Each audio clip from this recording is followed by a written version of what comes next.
Office of the Solicitor General bumalik bilang counsel ng gobyerno sa petisyon para palayain si Duterte. Detalye ng balita mula kay Radyoman Jairus sa Piña, Florida. Jai!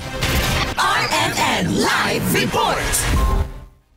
Muling haharap ang Office of the Solicitor General bilang counsel ng mga opisyal ng pamahalaan na respondents sa petisyong inihain ni dating Pangulong Rodrigo Duterte at Senator Bato de la Rosa sa Korte Suprema.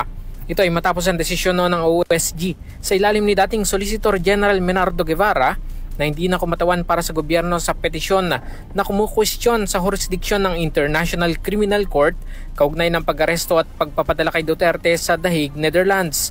Batay sa kopya ng manifestation na inihain sa Supreme Court, ang OSG na pinamumunuan ngayon ni Solicitor General Darlene Berberabe ang muling magsisilbing counsel ng mga respondents.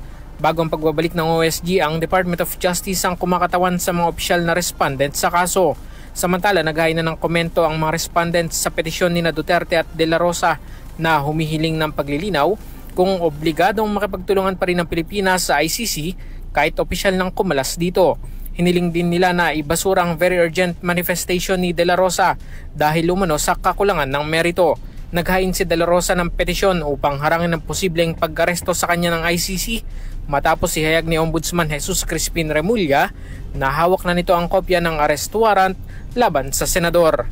Kasama mo sa DCXL RMN Manila, Radyoman Jairus Peña, Florida, Tatak RMN.